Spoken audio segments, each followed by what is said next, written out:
Now, here are 5 things you need to know today. The Trump administration is appealing a federal judge's decision ordering it to fully fund SNAP food benefits through the end of the month.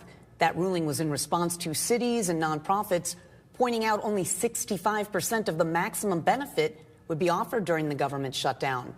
As a result, the Michigan Department of Health and Human Services has directed its SNAP EBT vendor to issue full benefits as soon as the money is received.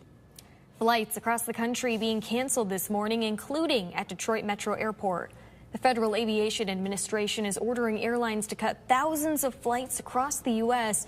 due to an air traffic controller shortage. We are now seeing the longest government shutdown in U.S. history, and many federal workers are refusing to work without pay. Experts say travelers with regional flights should consider driving instead to a nearby city or purchasing a backup ticket if they can. And travelers book with airlines directly and avoid layovers if possible.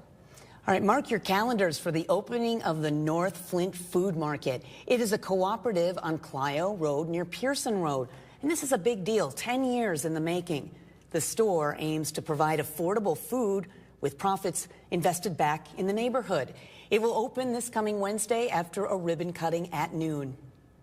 Looking for a job in healthcare? HealthSource Saginaw is hosting a job fair later today. You can meet with employers hiring nurses, physical therapists, mental health technicians, and more. That job fair runs from 2 to 8 p.m. at HealthSource Saginaw on Hospital Road. A story many people throughout mid-Michigan and Michigan know. November 10th marks the 50th anniversary of the wreck of the Edmund Fitzgerald. The shipwreck is one of the most famous in Great Lakes shipping history. And today we're learning more about the search for the Edmund Fitzgerald in the days following it sinking beneath the surface of Lake Superior. Live in the studio is TV5's Maggie Kostraba. She met with a very special guest to tell us more. Lauren, Christine, thank you. The story of the Edmund Fitzgerald still echoes across the Great Lakes, a lasting reminder of courage and loss.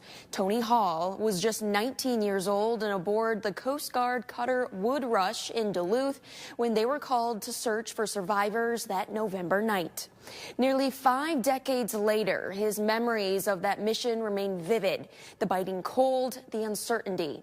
Hall says the search that night changed him, not just because of what they saw, but because of what was lost beneath Lake Superior. For Tony, remembering the Fitzgerald has become a promise to honor the 29 men who never made it home. Even after all these years, Tony can still feel that night, the rush of the unknown and the quiet fear shared by every man on board. We kind of got an idea of what was going on, but we didn't know exactly. We just knew that we had to get going quickly. Everybody was worried. If I told you we wasn't scared, I'd be lying. But we was all worried we wasn't coming back. And these were 35-foot waves, and we're in a 180-foot ship. You can catch more of my sit-down interview with Tony and how he continues honoring the Edmund Fitzgerald's legacy Sunday evening right here on TV5. Lauren, Christine, back to you.